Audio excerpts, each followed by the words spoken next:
स्वामिन्नमस्ते नतलोकबन्धो कारुण्यसिन्धो पतितं भवाब्धौ मामुद्धरात्मीयकटाक्षदृष्ट्या ऋज्व्यातिकारुण्य सुधाभिवृष्ट्या स्वामिन्नमस्ते स्वामिन्नमस्ते स्वामिन्नमस्ते स्वामिन्नमस्ते। ज्ञानस्वरूपं निजभावयुक्तं आनन्दमानन्दकरं प्रसन्नं योगीन्द्रमीड्यं भवरोगवैद्यं श्रीमद्गुरुं नित्यमहं नमामि। श्रीमद्गुरुं नित्यमहं नमामि। नित्याय सत्याय चिदात्मकाय नव्याय भव्याय परात्पराय शुद्धाय बुद्धाय निरञ्जनाय नमोऽस्तु नित्यं गुरुशेखराय। नमोऽस्तु नित्यं गुरुशेखराय। नमोऽस्तु नित्यं गुरुशेखराय।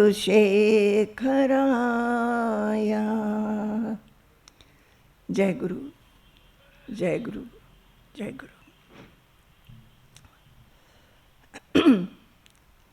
आज का ये जो प्रवचन है उसका कोई टॉपिक नहीं है, तो हम सोचे जा रहे थे कि हम किस बात के ऊपर बात करें। फिर कल जब स्वामी जी के 3 सत्संग श्रृंखला समाप्त हो रही थी, तब हमें लगा कि स्वामी जी जो श्लोक सिखाए हैं उसमें मुख्यतः निश्चला भक्ति, स्थिराम भक्ति, अचंचला भक्ति, ये जो शब्द हैं वो बार बार आए हैं। तो हमें लगा कि हम सभी को सोचना चाहिए और समझना भी चाहिए कि ये निश्चला भक्ति क्या है। एक भक्त कि कई भक्त, ये अपने जो हृदय की पुकार है वो शब्दों में, कविता में लिखे हैं, और उसमें उस भक्तों ने बार बार यही चाहा है भगवान से कि भगवान मुझे भक्ति दो। तो वो भक्ति क्या है हमें समझना चाहिए। हम सभी सोचते हैं कि हम लोग भक्त हैं।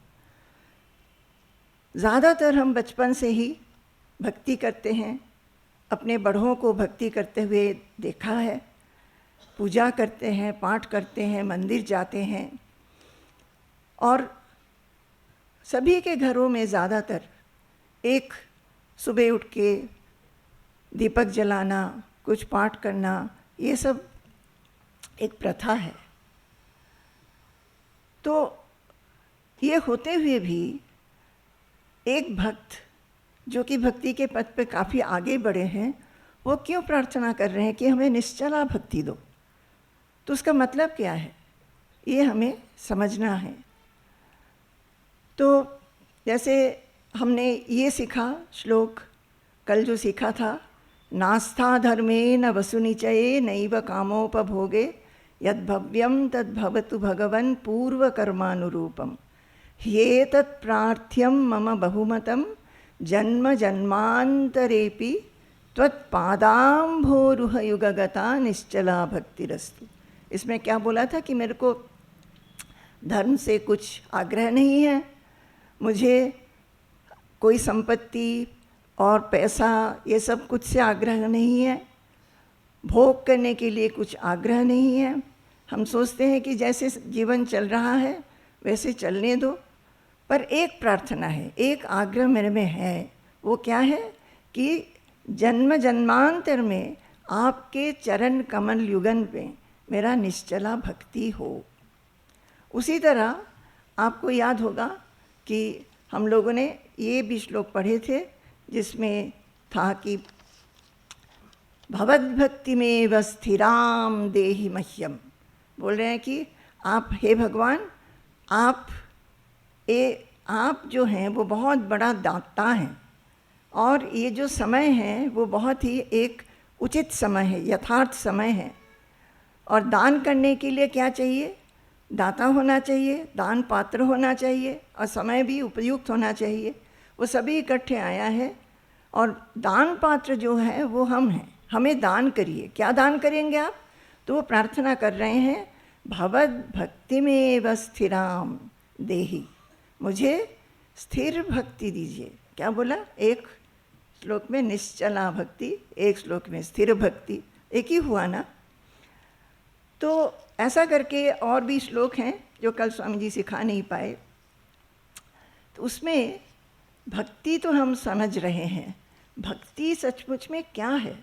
भक्ति है जिसके प्रति हम भक्ति करते हैं उसी के बारे में सोचते हैं। वो एक मन का एक इमोशन, एक सेंटिमेंट, जो कि सब कुछ छोड़ करके जिस ऑब्जेक्ट के ऊपर भक्ति है उसी को सोचते रहता है, उसी के बारे में चिंतन करते हैं, उसी को पाना चाहते हैं, और उस जिसको वो जिसके प्रति भक्ति है उसको एक अपने से भी बहुत महान समझ के भक्ति करते हैं। ज़्यादातर हम लोग भक्ति बोलते हैं भगवान के ऊपर। तो ये जो है निश्चला भक्ति, क्यों हम निश्चला भक्ति बोल रहे हैं? इसलिए बोल रहे हैं कि भगवान को हम भक्ति करते हैं। हम जानते हैं कि भगवान ही सर्वव्यापी हैं, भगवान के पास हम प्रार्थना करते हैं, पर हम कितना देर तक भगवान को भक्ति करते हैं? भगवान के स्मरण में हम कितना समय लगाते हैं?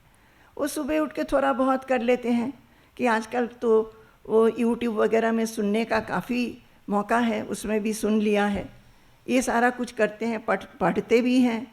कभी कभी कुछ लोग एकत्रित होकर के सत्संग भी करते हैं, उतना ही। बाकी समय हम क्या करते हैं? अपने बारे में सोचते हैं, नहीं तो फैमिली के बारे में सोचते हैं, नहीं तो और कुछ मान सम्मान, ये चाहिए वो चाहिए, वहाँ जाना है, वो प्लान करना है, इस सब कुछ में हमारा समय बह जाता है। तो निश्चला भक्ति नहीं हुई ना। अगर हम भगवान को ही परम समझते हैं, सोचते हैं कि वही सबसे परम है, सुप्रीम है, तब हमारी जो मन है चाहे और भी कुछ करेगा, भगवान के बारे में भी सोचेगा। जैसे मानिए आप सब लोग यहाँ पे आए हैं अपने अपने घरों से, जब ये सत्संग ख़त्म हो जाएगा उसके बाद आप घर वापस जाएंगे। आप सत्संग सुन रहे हैं, जो कुछ भी करें, सत्संग सुनते सुनते भी आप नहीं भूलेंगे कि आपका घर किधर है, आपका नाम क्या है, आप कहाँ रहते हैं, आपके कितने बच्चे हैं, आपने कितना पढ़ाई किया है, आप कहाँ नौकरी करते हैं, ये सब आपको भूलेगा क्या? पर भगवान का पूजा करके हम बाकी समय भगवान को भूल जाते हैं। एक बार भी हमारे मन में भगवान की याद नहीं आती है। वो जो स्तोत्र वगैरह पढ़ लिया, स्तुति वगैरह पढ़ लिया, एक बहुत लोग हैं अच्छा ही करते हैं, रूटीन से भगवत गीता पढ़ते हैं, भागवतम पढ़ते हैं, कि कुछ और भी किताबें पढ़ते हैं, सुनते हैं, वो बहुत अच्छा है। पर बाकी समय हम अपना जो मन है उसमें भगवान को नहीं लाते हैं, तो भक्ति निश्चला नहीं हुई ना। वो भगवान से हट कर के कहाँ गया है? जगत के प्रति। एक श्लोक श्रीमद् भागवत में है, वहाँ पे बोल रहे हैं कि ये जगत जो है वो नश्वर है, क्षणभंगुर है। इस जगत को क्षणभंगुर जान करके अपने मन में जगत के प्रति जो निष्ठा है उसको छोड़ करके आप भक्तनिष्ठ हो जाइए। आपकी निष्ठा भक्ति से होनी चाहिए। अब ये हमको देखना होगा कि एक भक्त कैसा करके भगवान के साथ जुड़े रह सकता है। और सबसे पहले ये बात भी है कि हम भक्ति भक्ति सोचते हैं, भक्ति का हमारे शास्त्रों में क्या कहा है, किसको भक्ति कहते हैं? भक्ति वो है जो अप्रतिहता और अहेतुकी है।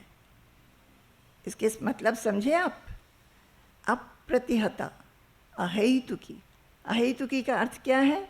अनमोटिवेटेड, जिसमें कोई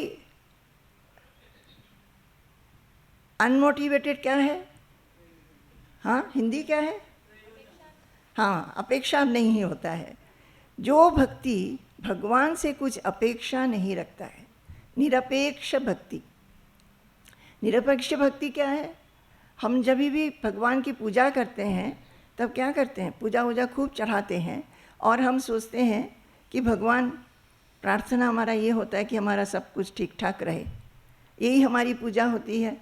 हम सोचते हैं हम बड़े भक्त हैं, बहुत कुछ उपचार से हमने पूजा किया, रोज़ रोज़ मंदिर जाते हैं कि रोज़ हम सुबह शाम पूजा करते हैं, हम बहुत बड़े भक्त हैं। पर भक्ति को लेके हम भगवान से हमेशा कुछ ना कुछ चाहते हैं। वैसी भक्ति नहीं, वो हो गया हेत्वार्थ है भक्ति, हेतु सहित भक्ति, कारण सहित भक्ति। बिना कारण का भक्ति होना चाहिए।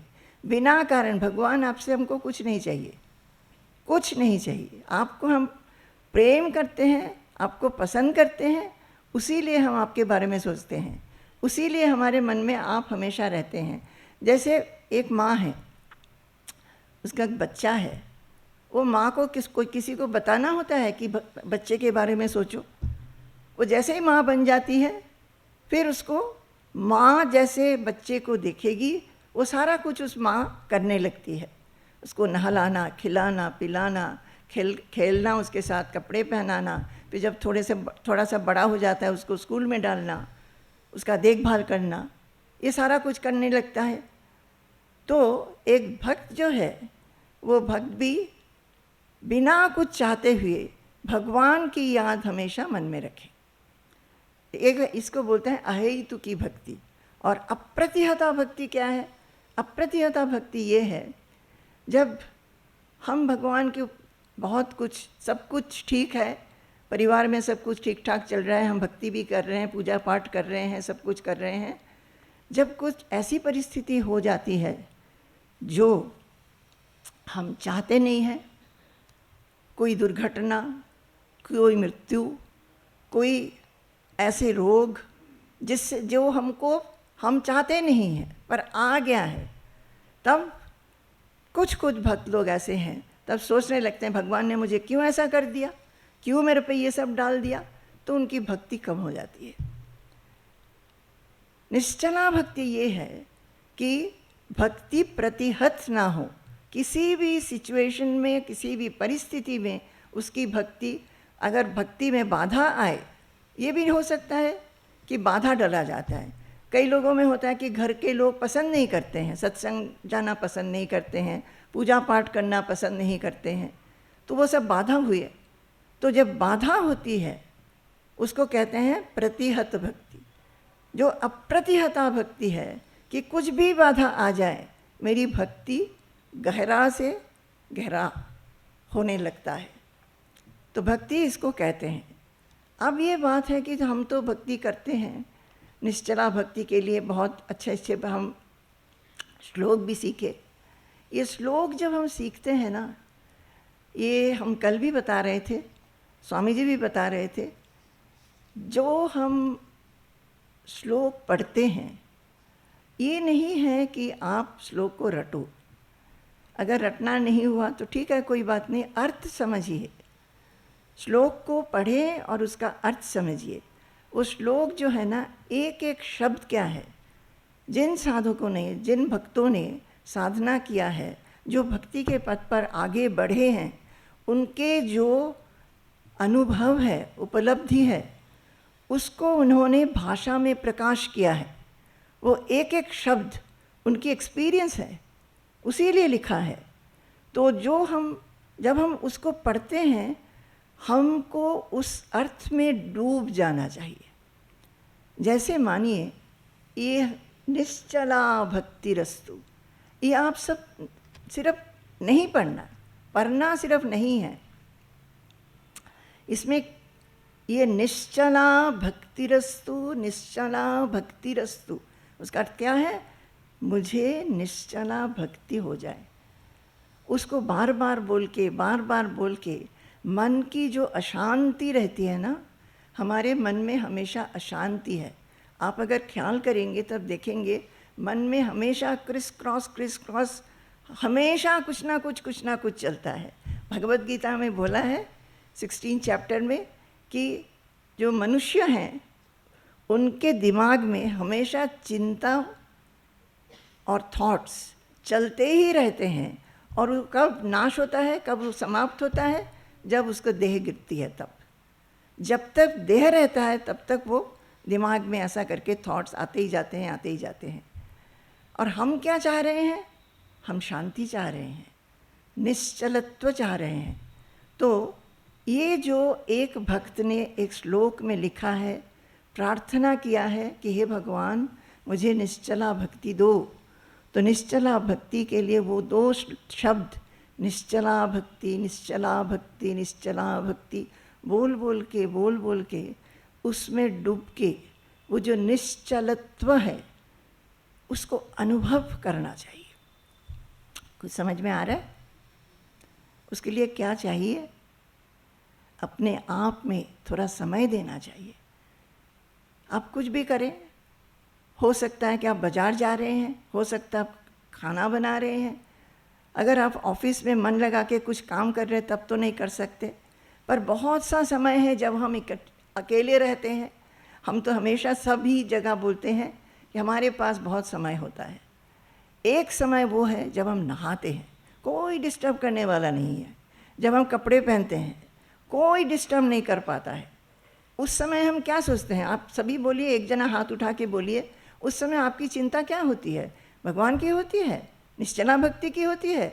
नहीं, कुछ ना कुछ या तो प्लान हो रहा है, नहीं तो किसी ने मुझे कुछ कहा था उसके बारे में बहुत आक्रोश होता है, और नहीं तो बहुत कुछ ऐसी मामूली चीज़ें भी होती है। किसी की याद आती है, भगवान का नहीं समझते हैं। कुछ भी थॉट भी अगर अब आगे जाएंगे ना, ये तो हम थोड़ा सा बोल रहे हैं, इसमें अगर आप इस पथ पर, आध्यात्मिक पथ पर जाएंगे, आगे चल के क्या देखा जाएगा? जो कुछ भी मन में भाव आते हैं वो भी सब भगवान ही है। भगवान सर्वव्यापी है। वो जो बुरा है, भला है, सब कुछ ही भगवान है। ऐसी एक स्थिति में हम जा सकते हैं, पर उसके लिए हमको शुरू कैसे करना है? शुरू इस तरह करना है, अपने मन को देख के, अच्छा मन तो हट गया, भगवान के बारे में सोच भी नहीं रहे हैं, मन चंचल हो गया है, अब इसको कैसे मैं ठीक करूं? उसी लिए प्रेयर कर रहे हैं कि हे भगवान मुझे निश्चला भक्ति दो। अब ये निश्चला भक्ति के लिए कल स्वामी जी बता रहे थे ना, मन और बुद्धि का प्रयोग होना चाहिए, विचार होना चाहिए।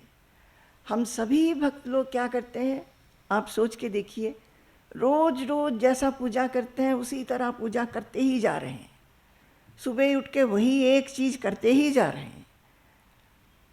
जब किसी के ऊपर भगवान की कृपा होती है तब भगवान उसमें प्रश्न जगाते हैं।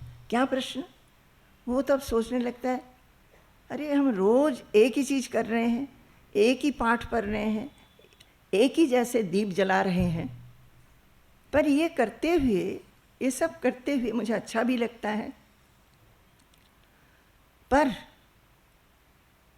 मेरे में जो दुख होता है कभी मेरे को, संशय होता है, कभी मन में उत्कंठा आदि होती हैं, दुश्चिंता आ जाते हैं, भय हो जाता है, ये सब क्यों नहीं दूर होता है?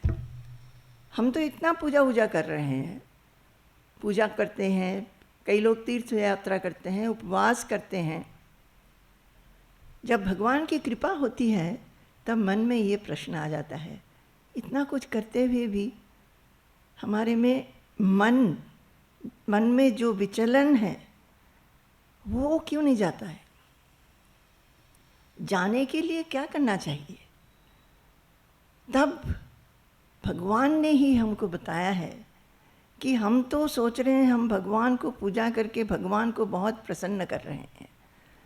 भगवान प्रसन्न हो रहे हैं कि नहीं, हम कभी पूछते भी हैं क्या? भगवान अपने प्रसन्नता के लिए किस तरह भक्त को पसंद करते हैं, वो हमने कभी सोचा है क्या? किसी ने सोचा है?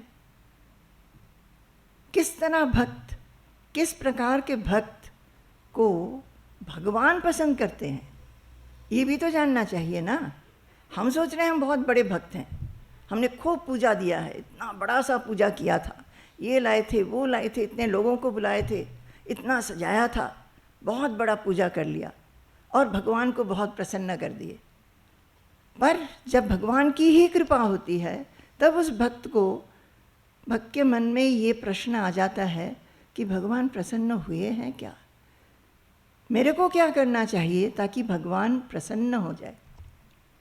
तो हमने सोचा कि हम श्रीमद् भगवद गीता में 12th चैप्टर में भगवान किसको पसंद करते हैं वो कुछ लोग आपको सिखाएं।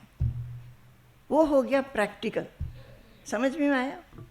हे भगवान भक्ति दो, हे भगवान भक्ति दो, हे भगवान भक्ति दो, 1000 बार बोलने से भी वो भक्ति होगी नहीं जब तक आप भगवान का कहा हुआ ये क्वालिटीज़ आप में लाएंगे। वो क्वालिटीज़ क्या है?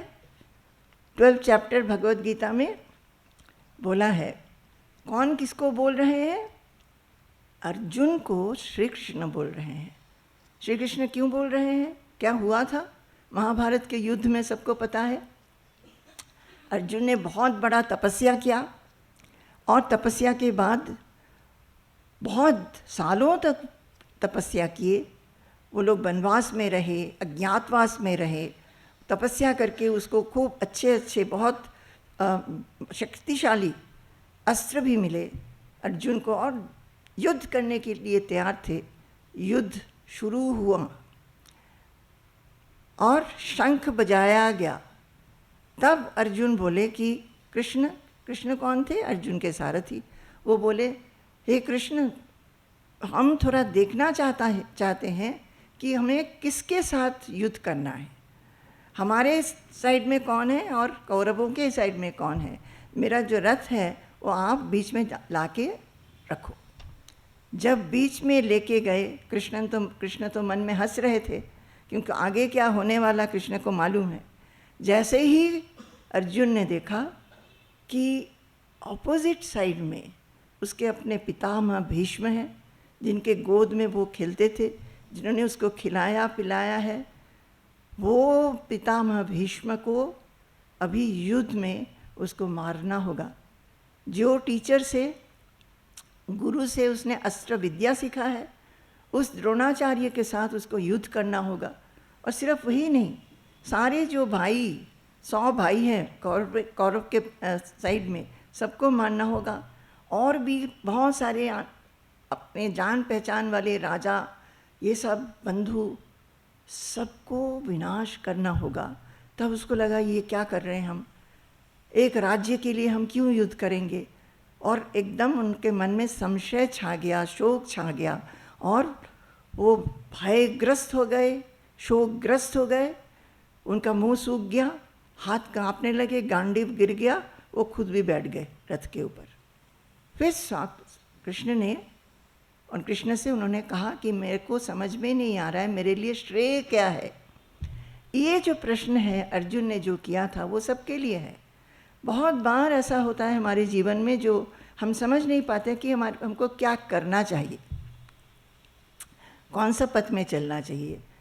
क्या हमको डिसाइड करना चाहिए।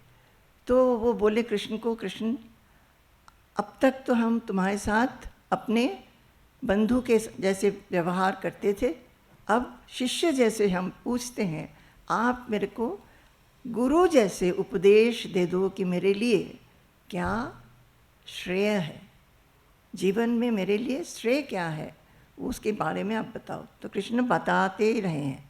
शुरू में उन्होंने बताया कि अर्जुन तुम जानो कि तुम शरीर नहीं हो, तुम आत्मा हो। ये शरीर जो है वो विनाशशील है, वो रहता नहीं है, और जो आत्मा जो है वो ही नित्य है, शाश्वत है, चिरंतन है, सनातन है। ना तो उसका जन्म है, ना उसका मृत्यु है, और तुम वही आत्मा हो। तुम गलती से अपने आप को ये शरीर समझते हो, इसीलिए शरीर में जो सुख दुख होता है वो तुम सोचते हो कि तुम्हें हो रहा है। ऐसा करके आगे आगे आगे आगे बताते गए। अब 12वां चैप्टर में आके कृष्ण भक्ति के बारे में बता रहे हैं और बोले कि भक्त तो बहुत लोग होते हैं, भक्ति तो बहुत लोग करते हैं, पर मेरा भक्त जिसको मैं बहुत पसंद करता हूँ उसमें ये गुण होना चाहिए। क्या क्या गुण? सबसे पहले बोले अद्वेष्टा सर्वभूतानां मैत्रः करुण एव च निर्ममो निरहंकारः समदुःखसुखक्षमी संतुष्टः सततं योगी यतात्मा दृढनिश्चयः मयि अर्पितमनो बुद्धिः यो मद्भक्तः स मे प्रियः। यहाँ पे हमने 2 श्लोक बोले हैं। उसमें कृष्ण बोल रहे हैं कि यो मद्भक्तः स मे प्रियः, वैसा भक्त जिनमें ये सब गुण हैं वो मेरे प्रिय हैं। ये सुना है आप लोग में से बहुत लोग तो भगवद गीता पढ़ते भी हैं। जब पढ़ते हैं ना, ये पढ़ना, सुनना, ध्यान करना ये बहुत अच्छा काम है, पर अगर आप विचार नहीं करते हैं तो उसका कुछ प्रभाव नहीं है। तो जो कुछ भी हम पढ़ रहे हैं उसमें हमको विचार करना चाहिए। क्या विचार करना है? ये 2 श्लोक में बोल रहे हैं यो मद्भक्तः स मे प्रियः। आगे और भी श्लोक हैं, तो इसमें खूब सारे क्वालिटीज़ बताए गए हैं। बताया है कि जो भक्तों में ये सारे क्वालिटीज़ हैं वह मेरे लिए बहुत प्रिय हैं। तो हम अगर भक्त बनना चाहते हैं और निश्चला स्थिर भक्ति चाहते हैं तो हम क्या चाहेंगे कि भगवान के प्रिय हो कि अप्रिय हो? क्या चाहेंगे? प्रिय हो। तो ये एक बात तो याद रखना चाहिए ना। कैसे याद रखेंगे? इस कुछ शब्दों को आपको सीखना भी नहीं है। पहला क्या है?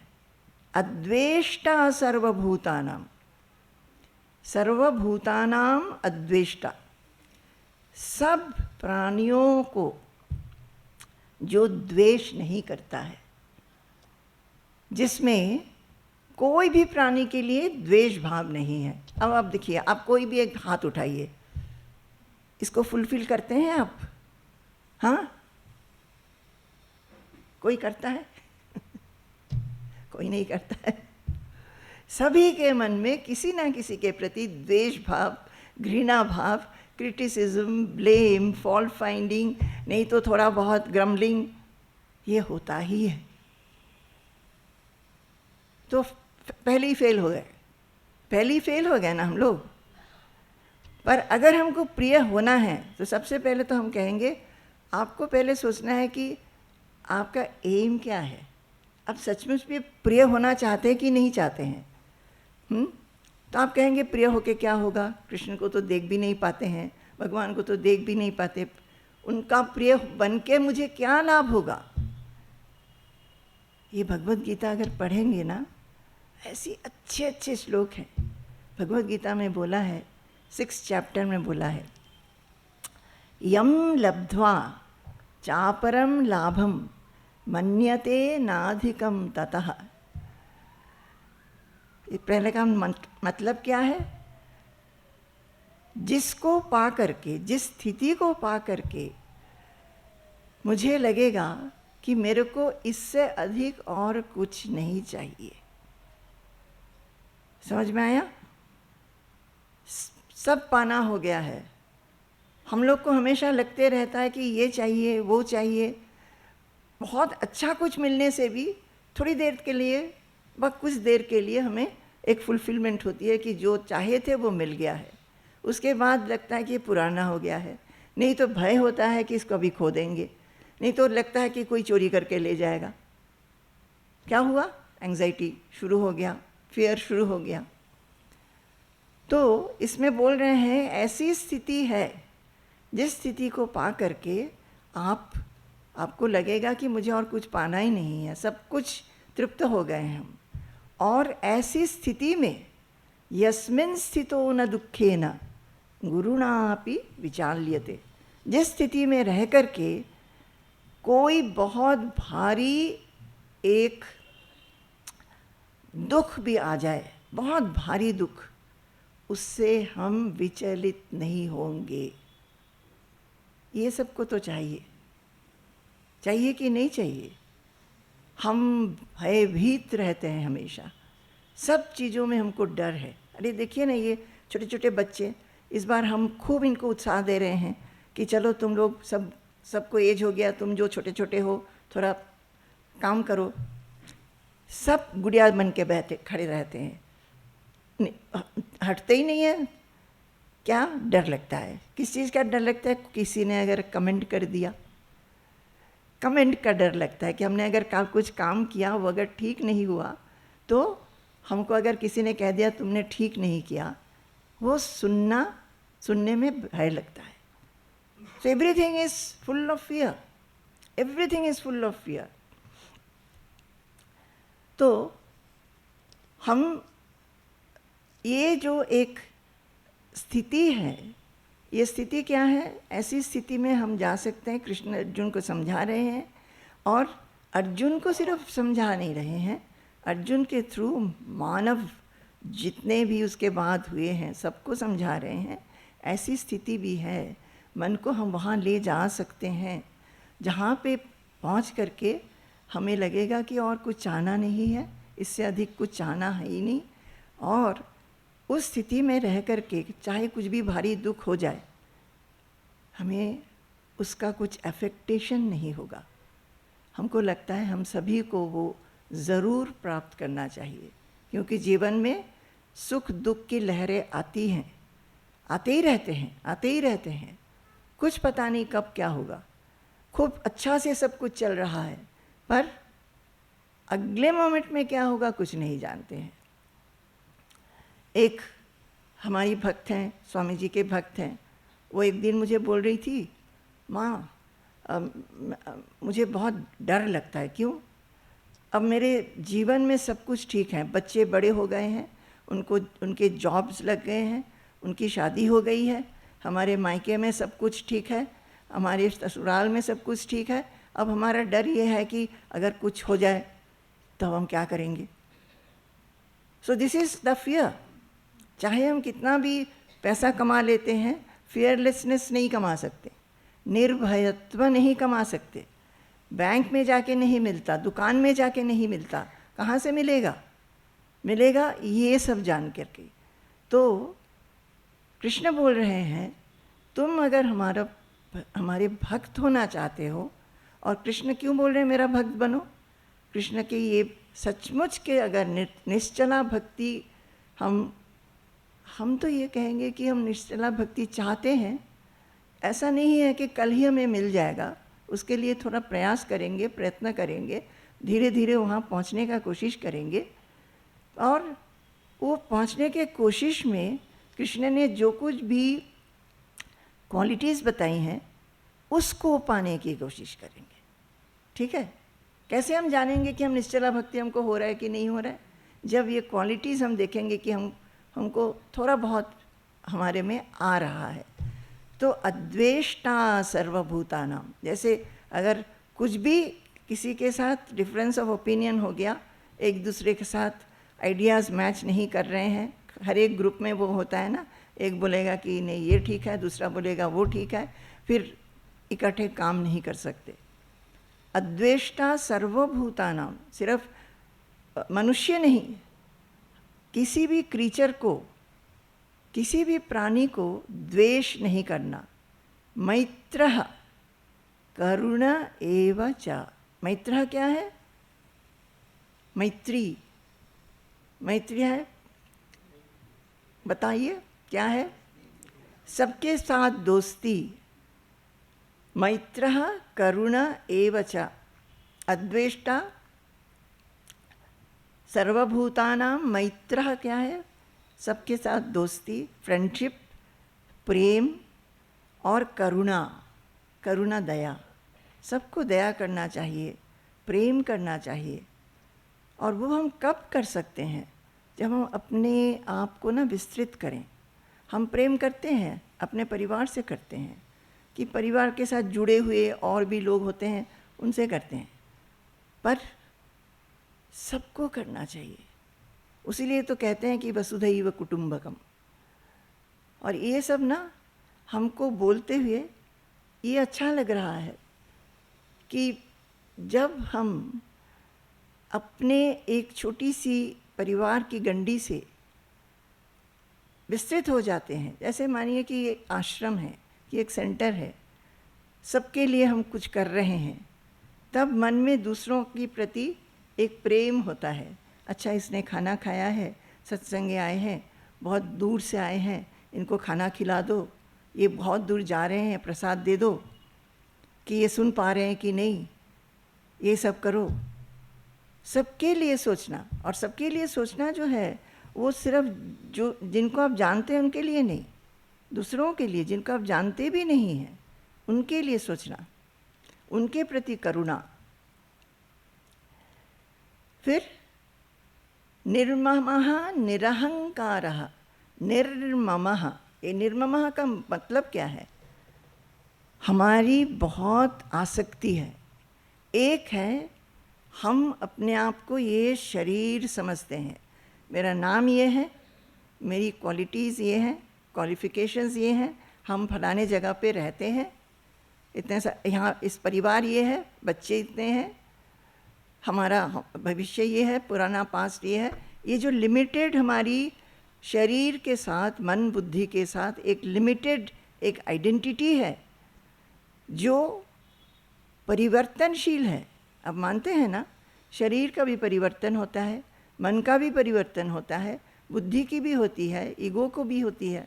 जब हम बच्चे थे तब हमारा शरीर कद में छोटा ऐसे ही था, फिर जब बड़े होने लगे, देखने में थोड़ा लंबे हो गए, फिर देखने में थोड़ा धीरे धीरे दूसरे टाइप के हो जाते हैं। उसी तरह मन और बुद्धि में भी चेंज आने लगता है, बुद्धि परिपक्व हो जाता है, मन अच्छी गहराई चिंता में डूब जाते हैं।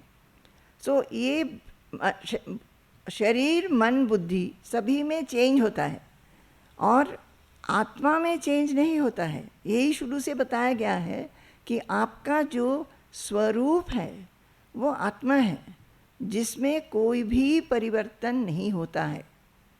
और परिवर्तन नहीं होता कैसे? आप हम बोल रहे हैं, आप सुन रहे हैं, आप उसको स्वीकार कर रहे हैं, पर आपको समझना चाहिए।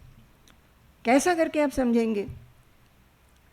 आत्मा जो है हमारे अंदर, एक तो हम जानते हैं कि हमारा मन बुद्धि सब अंदर है, उससे भी गहराई में जो है एक आत्मा जो स्वप्रकाश है, जो हमारा स्वरूप है, वो सबको देखता है, शरीर को भी देखता है, शरीर के चेंजेस को देखते हैं, मन के चेंजेस को देखता है, बुद्धि के चेंज को देखता है।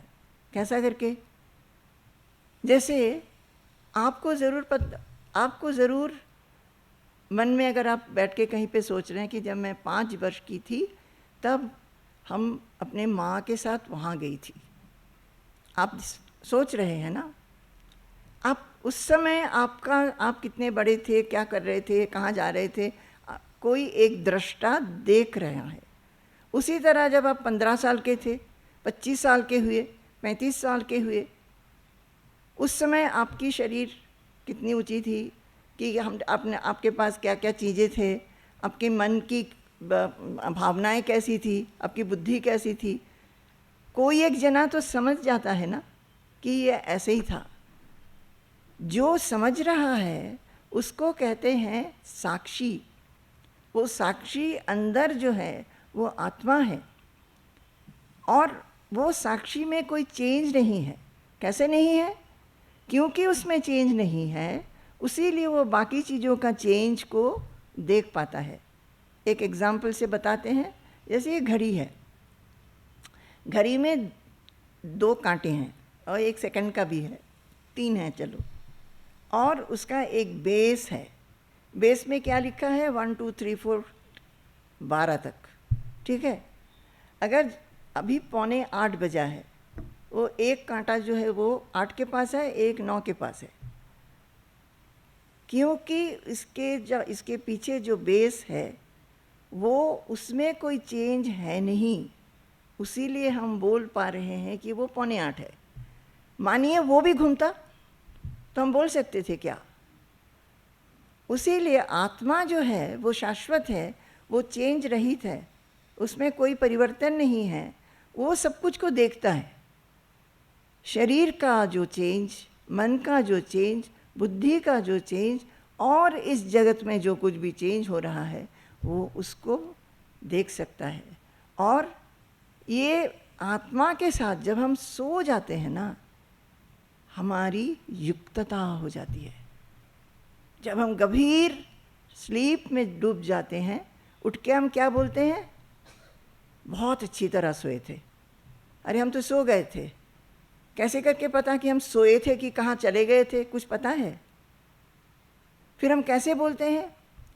वही आत्मा हमको बताता है कि हम गहरी नींद में चले गए थे। और जब बहुत गहरी नींद होती है तब हम बहुत फ्रेश होके उठते हैं, है कि नहीं? जब हम स्वप्न देखते हैं तब इतना फ्रेशनेस नहीं होती है। जब गहरी नींद में होते हैं तब उठ के बोलते हैं कि बहुत फ्रेश लग रहा है। क्यों? क्योंकि हम उस समय आत्मा के एम्ब्रेस में रहते हैं। आत्मा के एम्ब्रेस में रहते हैं। शरीर भूल जाता है, मन भूल जाता है, बुद्धि भूल जाता है, ईगो भूल जाता है। सिर्फ आत्मा के साथ हमारा एक आलिंगन में हम रहते हैं। उसीलिए हमको कुछ समझ में भी नहीं आता है, पर हम उसमें आत्मा में युक्त रहते हैं। तो कृष्ण बोल रहे हैं कि ऐसी एक स्थिति है जहाँ पे रह करके कितना भी भारी दुख हो, तुम्हें कुछ भी विचलन नहीं होगा, क्योंकि तुम आत्मा के साथ युक्त रहोगे। और कैसा करके ये युक्तता बन सकती है? तुम मेरा अच्छा भक्त बन जाओ, ये सारे क्वालिटीज़ अपने लाओ। कि एक फर्स्ट क्वालिटी है द्वेष्टा सर्वभूतानाम, किसी को भी द्वेष मत करो, सबके साथ बंधुत्व करो, प्रेम करो, मैत्री करो, सबको करुणा करो। हम एक बात बताना चाहते हैं। हम एक सत्संग ले रहे हैं, आप लोग बहुत ध्यान से सुन भी रहे हैं, पर ये सुन के इसको करना चाहिए। आप में से पता नहीं कितने जनों में एक ये इंस्पिरेशन है, एक इच्छा है कि हम ऐसा करने का कोशिश करें, एटलीस्ट कोशिश करें। जब हम साधना के पथ पे आए थे और ये सब पढ़ने लगे थे, फिर हमने एक नोटबुक रखा था।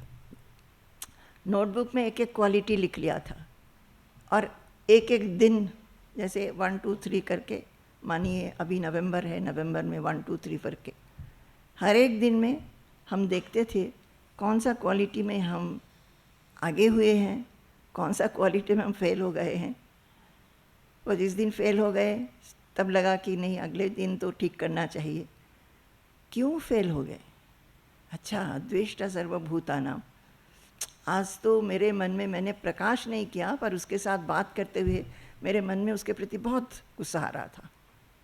हो सकता है हमने गुस्सा को जाहिर नहीं किया, पर गुस्सा हुआ मन में। क्यों हुआ? किसके कारण हुआ? अगर हम देखेंगे ना, ऐसा इसको कहते हैं विचार। तो विचारवान होना चाहिए। सिर्फ पूजा अगर फूल देते जाएंगे, देते जाएंगे, देते जाएंगे, देते जाएंगे और मन और बुद्धि का उपयोग नहीं करेंगे, विचार नहीं करेंगे, तो आगे नहीं बढ़ सकते। और इस आगे बढ़ने में इतना आनंद है, इतना आनंद है। तो अद्वैत ये हुआ। फिर बोलते हैं निर्ममः। निर्ममः क्या? हम उसी को बता रहे थे कि हम इस शरीर को शरीर समझते हैं, पर है हमारा स्वरूप अविनाशी आत्मा। हम इस विनाशी शरीर को हम समझते हैं, मैं समझते हैं, और जो कुछ भी मेरा है हम मेरा मेरा मेरा मेरा मेरा समझते हैं। ये किताब मेरा है, ये गाड़ी मेरी है, ये फैमिली मेरी है, बच्चे मेरे हैं, पैसे मेरे हैं, हमारी जो प्रतिभा है वो मेरी है, कैपेबिलिटी मेरी है, एबिलिटी मेरी है, एफिशिएंसी मेरी है, सब कुछ मेरा। और उसको पकड़ के रखना चाहते हैं। और सिर्फ वही नहीं, आइडियाज़, व्यू पॉइंट्स वो भी मेरे हैं। सबको हम पकड़ के रहना चाहते हैं। उसको कहते हैं व्यू, उसको कहते हैं पोजेसिवनेस, उसको कहते हैं क्लिंगिंग, आसक्ति। हर कुछ में हम अटैच्ड हो जाते हैं हम, क्योंकि उसको अपना समझते हैं। ये मेरे हैं और उसके सुख दुख में हमारा सुख दुख है, ये सोचने लगते हैं। अभी आप प्रश्न करेंगे कि वो तो होगा, और किसी को कुछ प्रश्न करना है, इतना सुन के अगर करना चाहते हैं तो कर सकते हैं। किसी को प्रश्न है? ये प्रश्न नहीं होना ही बहुत खराब है, प्रश्न होना चाहिए। हम तो कहते हैं कि क्यों मेरे में प्रश्न नहीं है, वही एक प्रश्न होना चाहिए। क्यों मेरे में कोई प्रश्न जागृत नहीं हो रहा है, ये पूछिए। हम इतना सुने जा रहे हैं, सुनते सुनते सुनते सुनते वी बिकम जस्ट लिसनर्स। प्रश्न क्यों नहीं है? प्रश्न इसलिए नहीं होता है क्योंकि आप जो सुन रहे हैं उसको अपने जीवन में लागू करने का प्रयास नहीं करते हैं। जब जीवन में लागू करने का प्रयास करेंगे तब प्रश्न आएगा कि क्यों मेरे से नहीं हो रहा है। हम इतना कोशिश कर रहे हैं फिर भी क्यों नहीं हो रहा है। तो ये ममत्व जो है, निर्ममः, ये नहीं कोई कह रहा है कि आप सभी हाउस होल्ड से हैं, सब घर गृहस्थी से हैं, आपके बच्चे हैं, आपके ड्यूटीज़ हैं, आपके रिस्पॉन्सिबिलिटीज़ हैं, वो सब कुछ करना चाहिए, पर उसके साथ आसक्ति नहीं होनी चाहिए, डिटैच्ड होके करना चाहिए, क्लिंगिंग नहीं होनी चाहिए। चाहे कुछ भी हो, यही मुझे चाहिए ऐसा नहीं होना चाहिए। मेरे बच्चे को इतना % ही मिलना चाहिए, मेरे बच्चे को इंजीनियर ही बनाना चाहिए, ये नहीं होना चाहिए।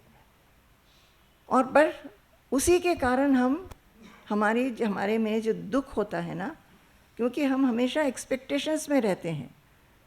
एक माँ बाप बच्चों से कुछ उम्मीद करते हैं, बच्चों की बिहेवियर ऐसी होनी चाहिए, हमारी बात माननी चाहिए।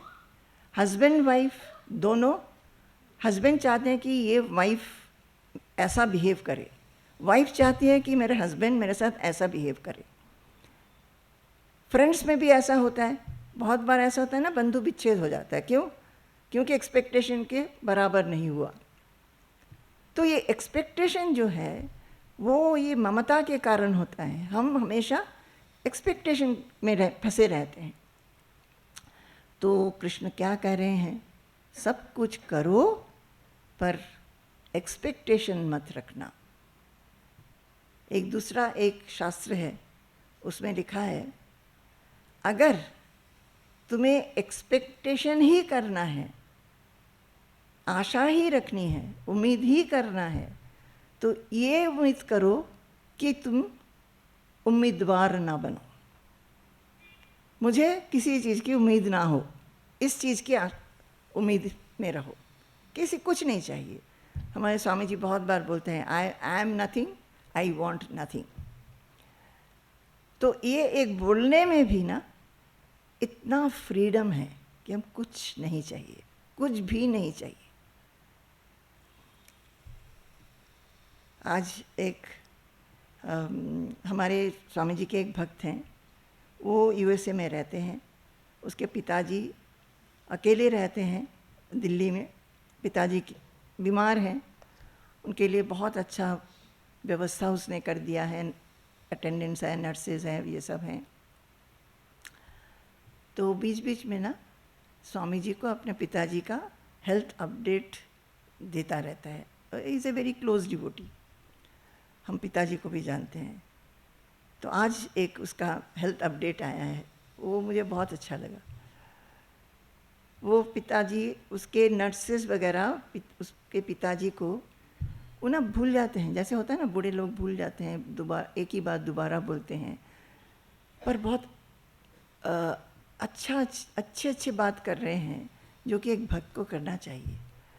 तो कुछ शायद वीडियो भेज रहे थे, उसको पिताजी को अटेंडेंट्स ने पूछा कि आप कुछ मैसेज देना चाहते हैं अपने बेटे को, तो वो कह रहे हैं हाँ, ये मैसेज दे दो कि वो मेरे लिए चिंतित ना हो, मेरा मालिक तो भगवान है।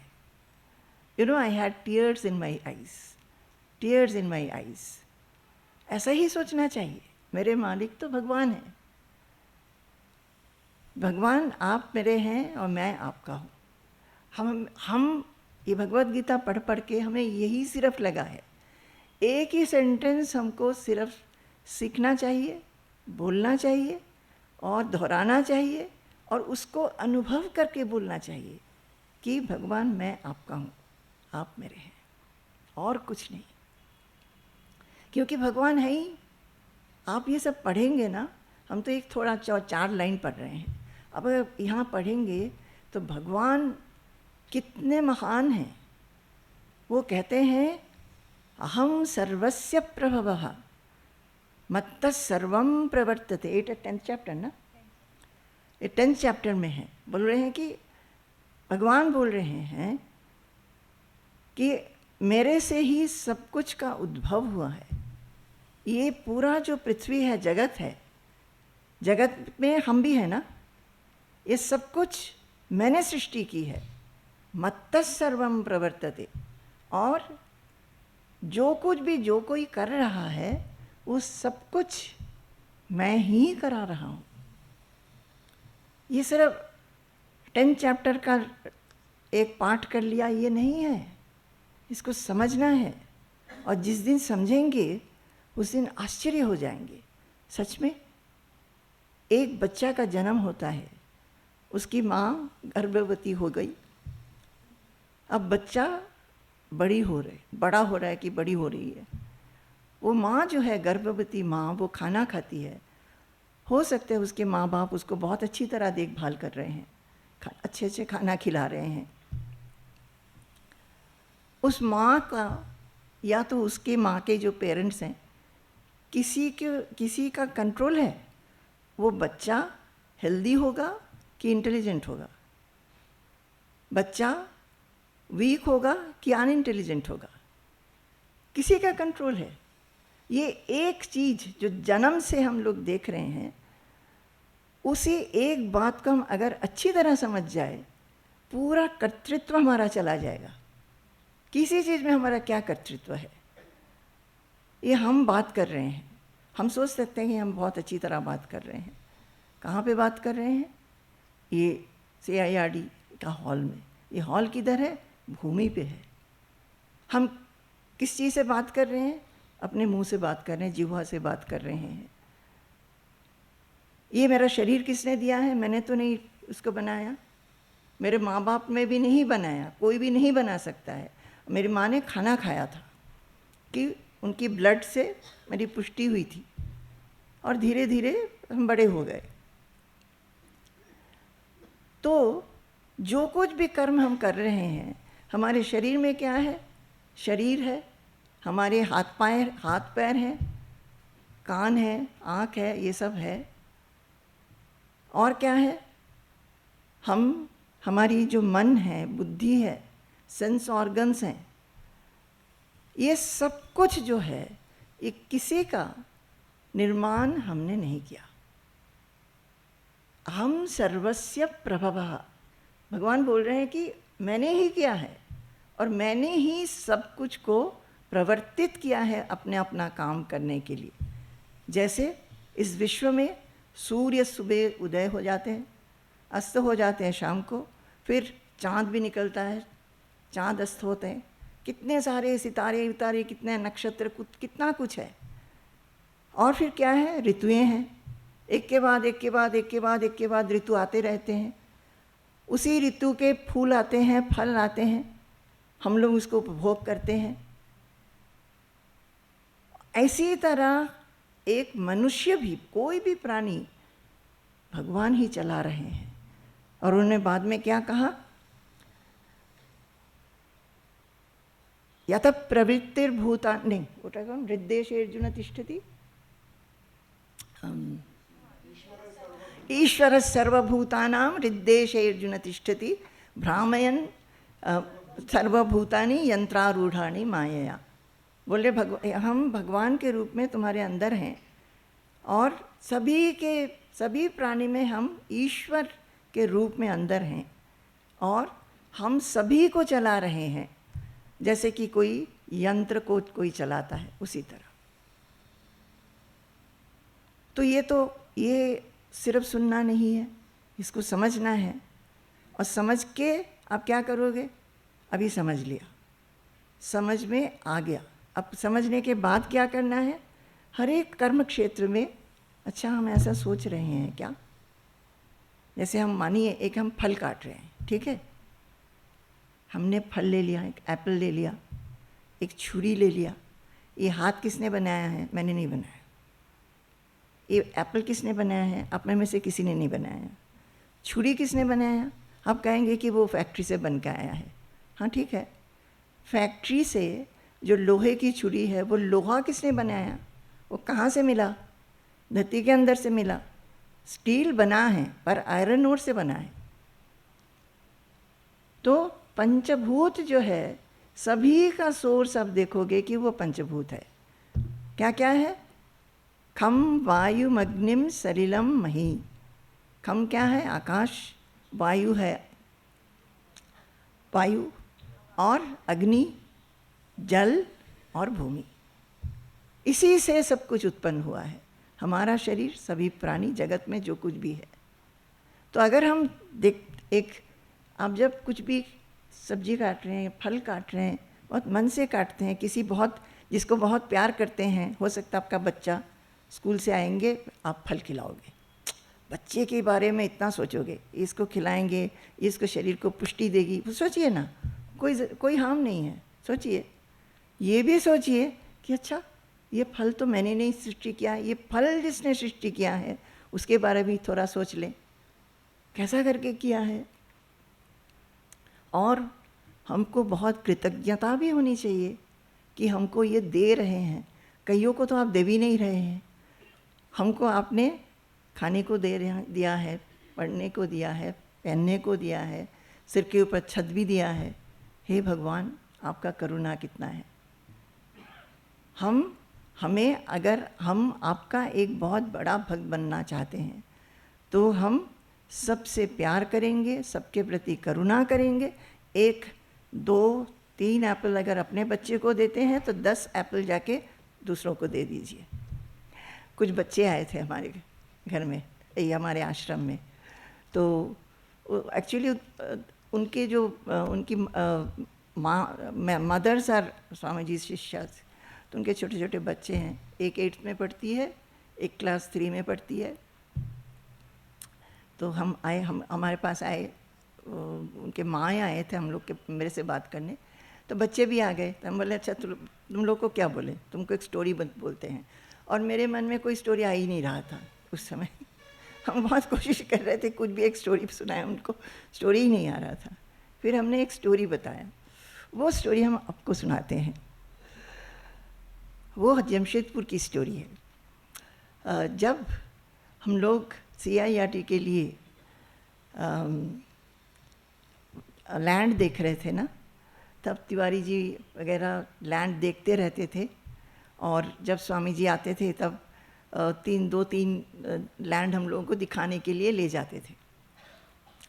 तो एक बार गए, वो डिमना के आसपास कहीं होगा, और हम लोग 2 गाड़ी में गए थे।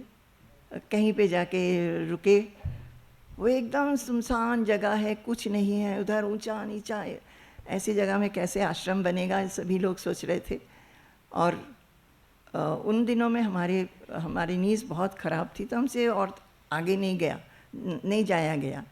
हम कुछ दूर जाकर हम रुक गए, और स्वामी जी लोग, नुतो स्वामी जी भी थे, स्वामी जी भी थे, तिवारी जी तो ज़रूर होंगे, और भी लोग होंगे, सब ऐसे ही छोटे छोटे वो उबड़ खबड़ सब था। उसको पार करके वो लोग कहाँ चले गए हैं पता भी नहीं, मुझे दिख नहीं रहे थे। और फिर हम इधर उधर देखने लगे, फिर थोड़ा आगे गए, देखा कि 2 बछड़े बंधे हुए हैं एक छोटा सा शेड में। तो हम वहाँ गए देखने के लिए, क्योंकि उन दिनों में हमारे आश्रम में भी गाय होते थे, तो काफ़ी इंटरेस्टेड थे हम, गाय को प्यार किया। फिर देखा कि एक छोटी सी लड़की, अब 2-3 कुटिया दिख गए एक के पीछे एक, तो एक छोटी सी लड़की ऐसा ऐसा करके मुझे देख रही थी। तो मैंने बोला इधर हो, तो आ गई। तो नाम पूछा, कौन कौन रहते हो? तो उसने बोला कि वो माँ बाप, उसके 2 भाई हैं, एक बड़े भैया और एक छोटा भाई, और दादी। अच्छा, तो माँ बाप किधर हैं? बोले वो लोग काम में गए हैं। कहाँ गए हैं? वहाँ आप करके कहीं दिखाया, पता नहीं चला मुझे कहाँ गए हैं। फिर बोला अच्छा तुम्हारे भाई क्या करते हैं? भाई पढ़ते थे, अभी नहीं पढ़ रहे हैं। तो वो सुन के वो भाई भी, बड़ा भाई भी आ गया, वो 10th पास किया है। तो मैंने बेटा तुमको पढ़ने में दिलचस्पी नहीं है क्या? पढ़ते नहीं हो अभी? तो बहुत चुप रहा। फिर बोला कि पापा बोले पैसे नहीं हैं, उसीलिए पढ़ाएंगे नहीं। तो तुम क्या करते हो? हम उनको सहायता करते हैं। क्या करते हैं? वो दूध बेचते हैं। कहाँ जाते हो बेचने के लिए? साक्षी जाते हैं। अच्छा, और क्या करते हो? वो बारिश के दिनों में सब्जी उगाते हैं। तो सब्जी वब्जी क्या उगाते हैं बता रहे थे। इतने में उनका जो छोटा भाई है, वो खूब खुशी से एक खिलौना ट्रक को रस्सी से बांधा हुआ है, ऐसा करके लेके आ रहा था। तो एक्चुअली में हम ताज्जुब हो गए कि इसकी सृष्टि है, एक लॉरी बना के रखा है, एकदम जो फेंका जाएगा ऐसी चीज़ों से, टिन से एक लॉरी, एक ड्राइवर का सीट, और उस लॉरी में पत्थर वत्थर रखा है, वो पत्थर लेके जा रहा है कहीं पे अनलोड करने, छोटा सा बच्चा है।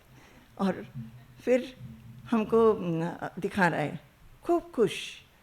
तो मुझे एकदम से लगा कि हमारे पास जो डिवोटीज़ के बच्चे होते हैं, कभी कभी हम उनके घर भी गए हैं, सभी के पास बहुत सारे खिलौने तो ज़रूर होंगे।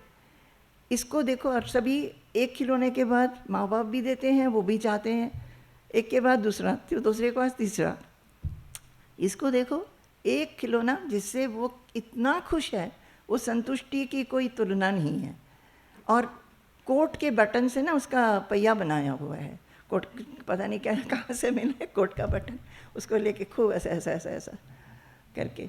तो ये सब जब बातें हो रही थी, तब स्वामी जी लोग वापस आ गए। तो हम लोगों ने स्वामी जी से परिचय कराया, प्रणाम करने को कहा। तब वो लोग पास में आए, तो हमने देखा कि उनके कपड़े बहुत फटे हुए थे, बहुत ही फटे हुए थे। तो बहुत दुख हुआ। और उन दिनों में, बहुत पुरानी बात है ये, तब हमारे आश्रम में हम लोग भक्तों से बोलते थे कि कोई अच्छा कपड़ा हो जो फटा नहीं हो, उसको धो के हमारे पास देने से आसपास के गांव में हम वितरण करेंगे। तो एक अलमारी में ऐसे कपड़े काफ़ी थे। मन से ना हम हाँक के उस अलमारी तक जा रहे थे और कपड़े ला रहे थे, मन से, जा तो नहीं सकते। तो फिर उसके बाद हम वापस आ गए। फिर हमने स्वामी जी से कहा कि उनको देख के बहुत दुख हुआ, स्वामी जी बहुत फटे फटे कपड़े पहने हुए थे। स्वामी जी बोले तुम्हें अगर इच्छा है तो तुम दो ना उनको। तो हम बोले ठीक है। फिर कपड़े खरीद के, मिठाई विठाई खरीद के अगला दिन जाके उनको दिए। वो लोग बहुत खुश हुए, उनके माँ बाप के लिए भी लेके गए थे, दादी के लिए भी लेके गए थे। तो हमने, ये तो एक घटना है, हमने बोला कि जमशेदपुर, तो उन बच्चों को जो हमारे पास माँ, 2 यंग मदर्स 2-3 बच्चों को लेके आए थे, स्टोरी, हमने ये स्टोरी बताई। तो बोलते समय हमने बोला कि वो भी एक बहुत मज़ेदार है। हमने बोला कि तुम जानते हो जमशेदपुर एक जगह है। तो वो लड़की ऐसा करके देख रही थी, 3rd क्लास में पढ़ती है। तो हमने बोला अच्छा इंडिया जानते, हमारा देश का नाम क्या है? उसने बोला इंडिया। तो मतलब अच्छा और क्या है? भारत। तो हम बोले अच्छा भारत के कहाँ पे है? हम कहाँ पे हैं? हम केरला में हैं, कहाँ पे हैं?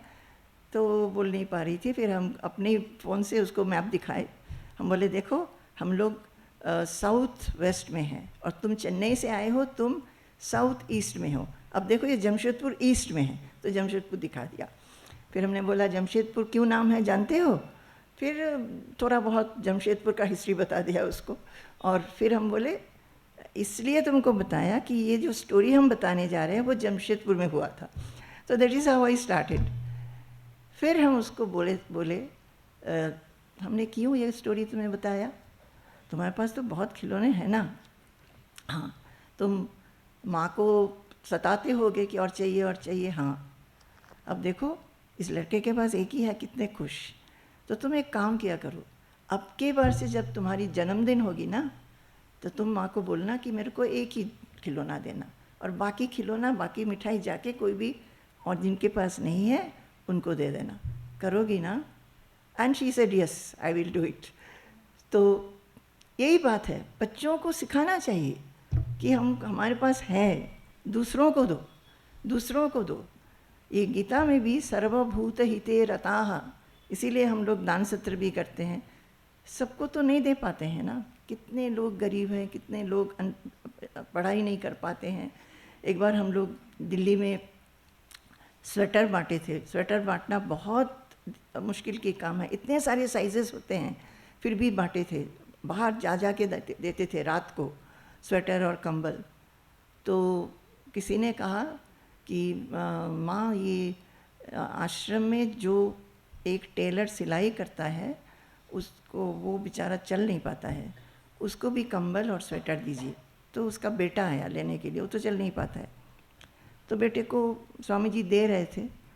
अभी तक मेरे कान में गूंजता है, वो लड़का बोल रहा था मुझे स्कूल में भर्ती कर दो, मुझे स्कूल में भर्ती कर दो। You know it was so pathetic, मुझे स्कूल में भर्ती कर दो। और उसी समय एक दिन हुआ था कि स्वेटर बटे, वो एक लड़का स्वेटर को हाथ में पकड़ा हुआ है, दिन का समय था, अपना ड्रेस ऐसा करके पकड़ के बोल रहा था मुझे एक ड्रेस दे दो, मुझे एक ड्रेस दे दो। तो देखा कि फटी हुई एक बनियान है ही नहीं कुछ। हम बोले बेटा हम तो ड्रेस लाए ही नहीं। और वो लोग ना वो घूमते रहते हैं, जिसको क्या बोलते हैं, हाँ वो घूमते रहते हैं। वो उनको नेक्स्ट दिन उधर जाने से वो लोग नहीं मिलेंगे, यही हमको कहा गया।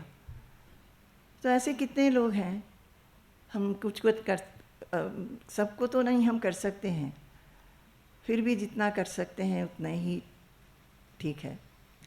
तो ये निर्ममः बोलते हुए हमने ये बोला, हम लोग हमेशा अपने जो जान पहचान के हैं उनको ही खिलाते हैं, उनको ही, उनके लिए ही सोचते रहते हैं, उनको ही देते हैं गिफ्ट। तो भगवान क्या बोल रहे हैं? ममता नहीं होनी चाहिए, सबके लिए करो। और श्लोक है जिसमें बोलते हैं कि तुम अगर बहुत बड़ा पूजा दिया है उससे हम संतुष्ट नहीं होते हैं, अगर तुम दूसरे प्राणी के लिए करते हो तब हम संतुष्ट होते हैं। भागवतम में है, एक बोलने से दूसरा याद आते रहता है। निरहंकार, अहंकार नहीं होना चाहिए कि मैंने किया है, मैंने किया है, मेरी इतनी बुद्धि है, मैं इसको सबसे ज़्यादा अच्छी तरह कर सकती हूँ। ये भाव कभी भी नहीं होना चाहिए। क्यों नहीं होना चाहिए? मत्तः सर्वं प्रवर्तते, वो भगवान ने जिसको जो कैपेबिलिटी दिया है उसी तरह वो करता है। पर ये बात नहीं है, जिसको जो कैपेबिलिटी दिया है उसको हमेशा चाहिए कि उससे अच्छा करें। पर मानो कर नहीं पा रहे हैं तो क्या है, करना, उस लेज़ी नहीं होना चाहिए, अच्छी तरह एक्सेलेंस के लिए काम तो ज़रूर करना चाहिए। पर जिसको अच्छा आता है उसको कभी भी गर्व नहीं करना चाहिए कि मैं आपसे ज़्यादा धनी हूँ, आपसे ज़्यादा शक्तिशाली हूँ, आपसे ज़्यादा मेरी बुद्धि है, ये कभी भी नहीं होना चाहिए। पर इसी में तो बहुत ज़्यादा टक्कर भी होता है ना लोगों में, सभी सोचते हैं कि हम सबसे अच्छा करते हैं। फिर क्या, सम दुःख सुखः, सम दुःख सुखः, दुख और सुख हमेशा एकदम एक चक्र के समान हमारे पास आते रहता है। हम ना तो सुख को पकड़ के रख सकते हैं, ना हम दुख को रख सकते हैं। दुख, सुख आया था, सुख है, फिर दुख आ गया, वो दुख भी चला जाता है। जैसे हम दुख को कभी चाहते नहीं हैं, उसीलिए सुख को भी चाहते हुए कोई फ़ायदा नहीं है। हम सुख को चाहते रहते हैं पर फ़ायदा ही नहीं है। ये भाव, ये विचार, हम बार बार क्या बोल रहे हैं, मन और बुद्धि को उपयोग करना है। ये आप समझे, हम कोई दुख नहीं चाहते हैं पर दुख आता है, क्या करेंगे? उसी तरह हम अगर सुख नहीं चाहते हैं तो भी सुख आएगा, उसके लिए भी बहुत ज़्यादा स्पृहा नहीं होनी चाहिए, आता ही रहेगा, एक चक्र के समान आएगा जाएगा, आएगा जाएगा, आएगा जाएगा। तो इसीलिए दोनों के तरह क्या होना चाहिए, समता, ये जान करके कि ये आएगा और जाएगा, जब आएगा तब देखा जाएगा। अगर कुछ दुख की हो गई तब मुझे ये होना चाहिए कि ऐसी स्थिति में हमको रहना चाहिए जहाँ पे हम दुख से, भारी दुख से भी विचलित ना हो जाए। मानो दुख आ गया है, बहुत देर तक दुख का पीरियड चल रहा है, तब मन में आना चाहिए कि ऐसी स्थिति के बारे में कृष्ण भगवान ने कहा है जिस स्थिति में रह करके हम दुख से भी विचलित नहीं होंगे। वो स्थिति कैसी है, क्या करने से, क्या जानने से, क्या अभ्यास करने से, कैसे मन को शांत करने से हम भय से मुक्त होंगे, अशांति से मुक्त होंगे। सम दुःख सुख क्षमी, क्षमा करना चाहिए, क्षमा करना चाहिए। कोई भी कुछ गलती कर दे, जैसे यहाँ पे एक ग्रुप वर्क हो रहा है ना, स्वामी जी आए हैं, सब मिलजुल के काम कर रहे हैं, उसमें किसी को कुछ काम आता है, किसी को नहीं आता है। जो नए नए जुड़ रहे हैं उनको नहीं आता है, अगर मानिए नहीं आया तो उसको डांट दिया, क्यों ऐसा किया, ये बोलने का ज़रूरत नहीं है, क्षमा कर देना चाहिए। अपने घरों में भी excusing and forgiving, excusing and forgiving. एक तो दो पार्टी अगर है, एक जन को तो एक्सक्यूजिंग एंड फॉरगिविंग होना चाहिए, दूसरे को बहुत ज़्यादा कुछ भी बात अपने दिल में बहुत गहरी रूप में रखना नहीं चाहिए। जो हुआ हो गया, ख़त्म करो। उसको बार बार सोचना, उसने ऐसा कहा था, उसने ऐसा कहा था, फिर उसके साथ बात ही नहीं करना है, ऐसी नहीं है। फिर संतुष्ट सततम, ये बताइए, संतुष्ट सततम, सततम का अर्थ क्या है, हमेशा, हमेशा मन में संतुष्टि रखना चाहिए। जैसी स्थिति में है ऐसे ही संतुष्ट, हम उसी में संतुष्ट हैं। ये सब ना हम देखते हैं कि जो गरीब लोग हैं उनसे सीखने को मिलता है बहुत। हम तो देखते हैं हमारे आश्रम में, त्रिचूर में खूब सारे काम के लोग हैं।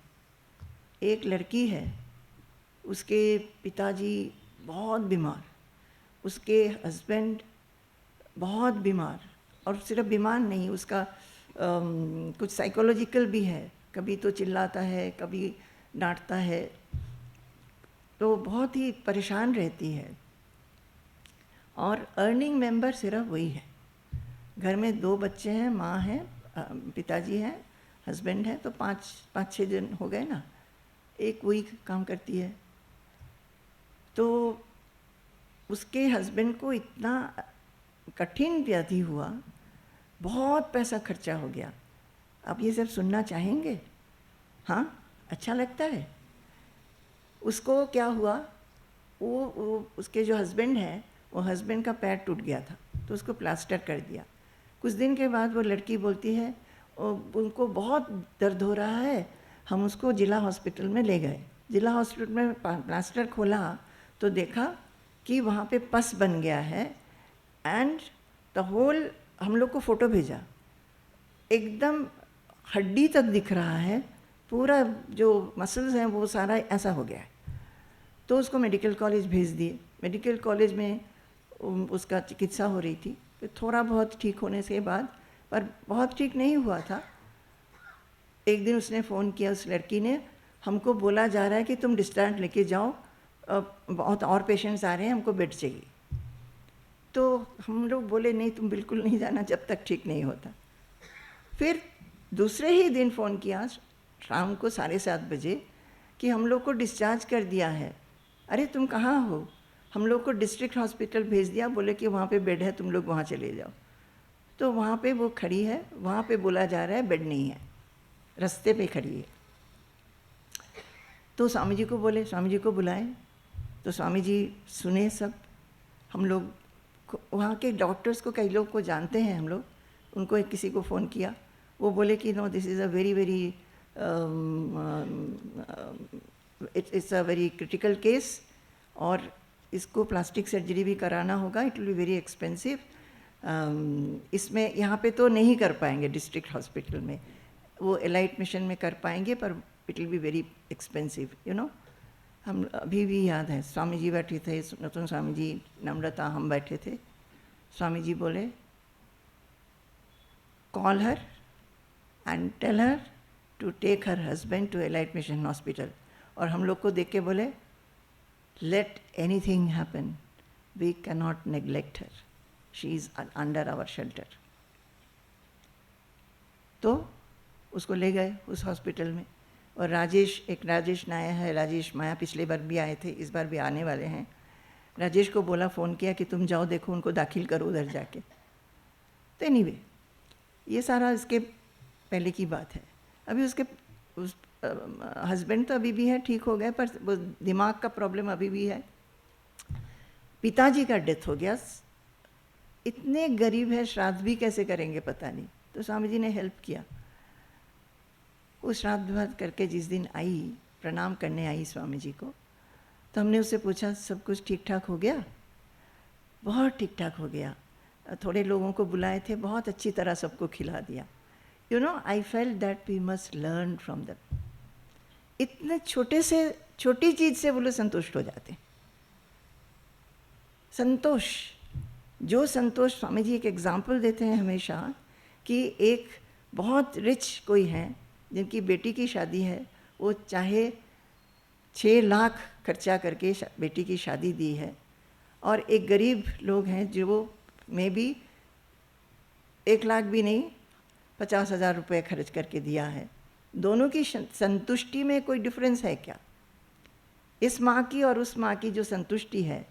तो उस दिन इस लड़की का जो, जब हमने श्राद्ध के बाद जब उसने बोला कि बहुत अच्छी तरह सब कुछ हो गया, स्वामी जी आपका अनुग्रह से सब कुछ अच्छा हो गया, सब लोग खुश हो गए।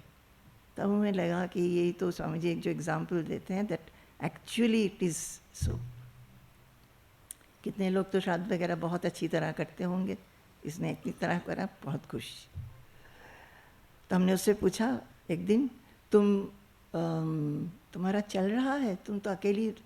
उसने चुप रही। फिर बोली, मेरी दीदी अन्न क्षेत्र में काम करती है ना, उसको थोड़ा खाना मिलता है, वो मेरे को देती है। तो फिर हम अन्न क्षेत्र गए, ये सब लोग थे, ये लोग चलाते हैं अन्न क्षेत्र। तो हम बोले कि कितना खाना बचता है, देखो बचता है रोज़, उसके लिए रोज़ भेजा करो, चावल दाल सब्जी वब्जी रोज़ पैक करके उसको दिया करो। उसको भी बोले कि तुम आके इनसे ले लेना। तो दिया जा रहा है। ऐसा करके जब भी होता है।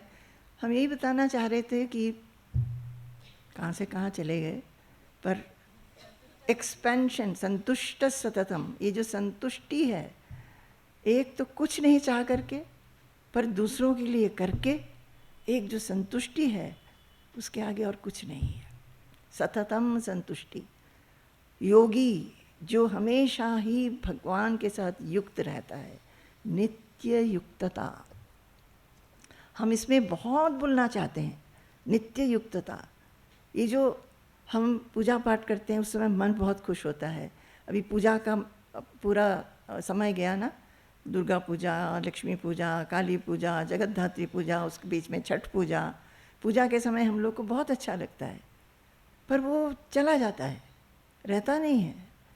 वही पूजा का जो पवित्रता, शुद्धता, दिव्यता, जो भाव, भगवान को बहुत करीब जो हम पाते हैं उस समय, वो भाव कैसे रहे, कैसे हम नित्य युक्त रह सकते हैं भगवान के साथ, इसके ऊपर बोल बोल के श्री कृष्ण ने इतना बताया है। और हम लोग को अगर समय मिले, कोई पूछे, तो बोलने से हम लोग एनर्जाइज्ड हो जाते हैं, बोल बोल के। प्रहलाद वही थे, गोविंद परिरंभितः। उनको हमेशा लगता था कि वो भगवान के आलिंगन में है। हमको हमेशा यही चाहिए कि हम भगवान के आलिंगन में रहें, ताकि हमको भय ना हो, डर ना हो, संशय ना हो, विचलन ना हो, किसी चीज़ में दुख ना हो। भगवान हमको घिरे हुए हैं, ऐसी एक फीलिंग आप चाहते हैं क्या?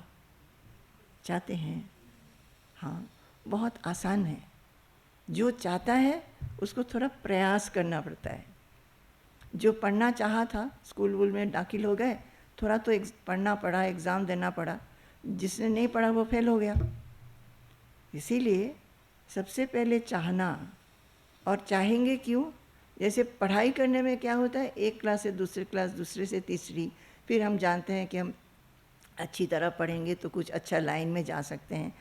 रिवॉर्ड जो है वो उसी वक्त मिल जाता है, यहाँ पे नहीं मिलता है।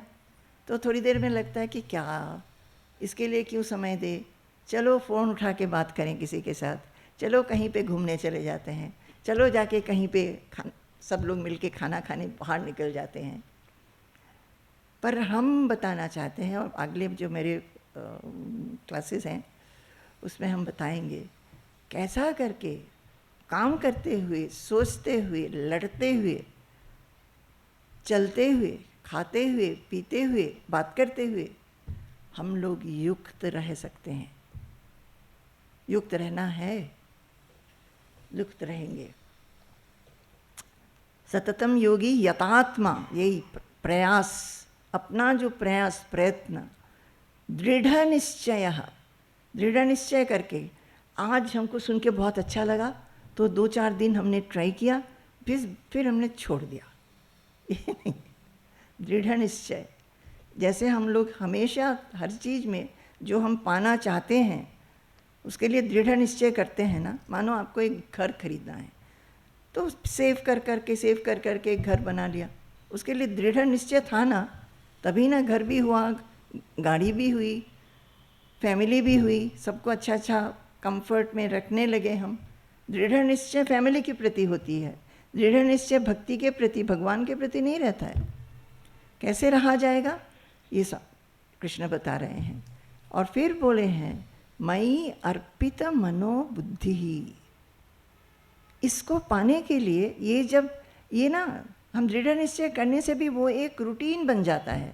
रोज़ रूटीन से आप सुबह उठ के नहा धो के दीप जला के या तो मेडिटेशन करते हैं, नहीं तो हनुमान चालीसा पढ़ते हैं, नहीं तो भगवद गीता पढ़ते हैं, स्तुति वुति कर लेते हैं, सब खत्म हो गया। वो रूटीन नहीं होना चाहिए, विचार होना चाहिए, उसमें मन देना चाहिए, बुद्धि देना चाहिए। बुद्धि से क्या होगा? बुद्धि विचार कर सकता है, उससे आपको आखिर में फ़ायदा क्या होगा वो याद रहेगा कि आखिर में मुझे ये फ़ायदा होगा कि हम अविचलित रहेंगे, किसी भी स्थिति हो जाए। तो ऐसे जो भक्त हैं वो मेरे प्रिय हैं। ये 4 लाइन हम लोग बोलेंगे। अद्वेष्टा सर्वभूतानां, अद्वेष्टा सर्वभूतानां, मैत्रः करुण एव च, मैत्रः करुण एव च, निर्ममो निरहङ्कारः, निर्ममो निरहङ्कारः समदुःखसुखक्षमी समदुःखसुखक्षमी सन्तुष्टः सततं योगी सन्तुष्टः सततं योगी यतात्मा दृढनिश्चयः यतात्मा दृढनिश्चयः मयि अर्पितमनो बुद्धिः मयि अर्पितमनो बुद्धिः यो मद्भक्तः स मे प्रियः यो मद्भक्तः स मे प्रियः अद्वेष्टा सर्वभूतानां अद्वेष्टा सर्वभूतानां मैत्रः करुण एव च मैत्रः करुण एव च निर्ममो निरहङ्कारः निर्ममो निरहङ्कारः समदुःखसुखक्षमी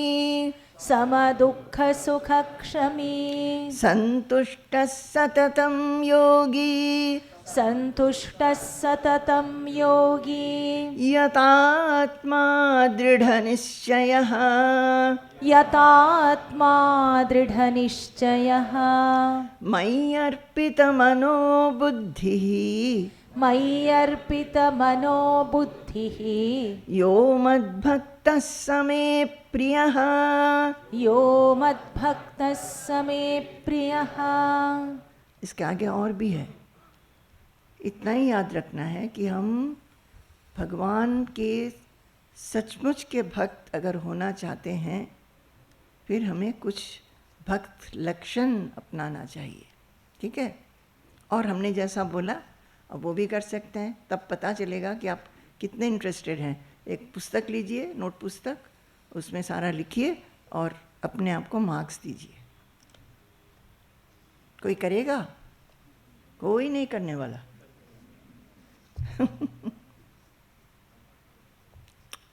Very disappointed. But we are not disappointed. हम जानते हैं आप लोग करने वाले नहीं हैं, फिर भी बोलते ही रहते हैं, बोलते ही रहते हैं, बोलते ही रहते हैं। बोलने में जो आनंद है, क्योंकि वो है ना, बोलने में भी हम जब भगवान के बारे में बोल रहे हैं वो युक्त हो जाते हैं, उसीलिए। सम्पूर्णं जगदेव नन्दनवनं सर्वेऽपि कल्पद्रुमाः गाङ्गं वारि समस्तवारिनिवहाः पुण्याः समस्ताः क्रियाः वाचः प्राकृतसंस्कृताः श्रुतिशिरो वाराणसी मेदिनी सर्वावस्थितिरस्य वस्तुविषया दृष्टि परब्रह्मणि सर्वावस्थितिरस्य वस्तुविषया दृष्टि परब्रह्मणि। जय गुरु, जय गुरु।